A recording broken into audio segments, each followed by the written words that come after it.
একটি চাকা খুলে পড়ে গেছে আকাশে উঠতে থাকা একটি উড়োজাহাজের।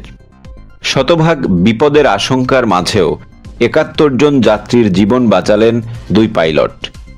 কি করে সম্ভব হলো এমন এক বিস্ময়কর অবতরণ?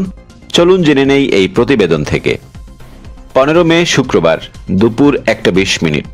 কক্সবাজার বিমানবন্দর থেকে উড্ডয়ন করে বিমান বাংলাদেশ এয়ারলাইন্সের ফ্লাইট BG-৪৩৬। -৮-৪০০ মডেলের এই টার্বোপ্রপ উড়োজাহাজে ছিলেন শিশুসহ ৭১ জন যাত্রী। কিন্তু আকাশে ওড়ার কিছুক্ষণ পরই ঘটে এক ভয়ঙ্কর ঘটনা। পেছনের একটি চাকা হঠাৎ খুলে নিচে পড়ে যায়। বিমানের ভারসাম্য হুমকির মুখে। এই মডেলের উড়োজাহাজে পেছনের দিকে প্রতিটি পাশে থাকে ২টি করে চাকা। এক পাশের একটি চাকা খুলে পড়ায় ভারসাম্য নষ্ট হওয়ার ঝুঁকি তৈরি হয়। এমন অবস্থায় পাইলটদের নিতে হয় তড়িৎ সিদ্ধান্ত। শুক্রবার চাকা খুলে যাবার পর সেটি কন্ট্রোল টাওয়ারকে অবহিত করেন ক্যাপ্টেন বিল্লাহ ও ফার্স্ট অফিসার জায়েদ। তখনই শাহজালাল আন্তর্জাতিক বিমানবন্দরে প্রস্তুত রাখা হয় ফায়ার সার্ভিস, অ্যাম্বুলেন্স ও নিরাপত্তা বাহিনী। দুপুর ২:২০। মাত্র ১ ঘন্টার মাথায় সেই ভয়ঙ্কর ফ্লাইটটি সফলভাবে অবতরণ করে ঢাকার শাহজালাল আন্তর্জাতিক বিমানবন্দরে। যাত্রীদের মধ্যে কেউ আহত হননি।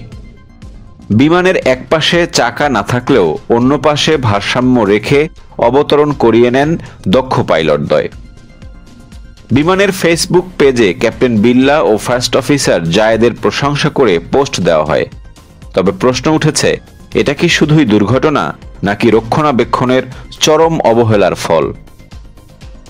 একাধিক সূত্র বলছে এই ঘটনায় বিমানের প্রকৌশল ও রক্ষণাবেক্ষণ বিভাগের গাফেলতি স্পষ্ট প্রমাণ মিলেছে। যদি নিয়মিত চেক আপ হতো তাহলে হয়তো এই চাকা কখনো খুলে পড়ত না। এই ঘটনাটি আবারও প্রমাণ করল একটি মুহূর্তে পাইলটের দক্ষতা কতটা গুরুত্বপূর্ণ। তবে এই ঘটনার দায় কি শুধুই ভাগ্যের, নাকি সময় এসেছে বিমান খাতে স্বচ্ছতা ও নিরাপত্তা নিশ্চিত করার? আপনি কি মনে করেন এটি কেবল দুর্ঘটনা নাকি কারো গাফেলতি? কমেন্টে জানিয়ে দিন আপনার মতামত। ভিডিওটি ভালো লাগলে শেয়ার করুন, সাবস্ক্রাইব করুন দ্য রিপোর্ট.লাইভ।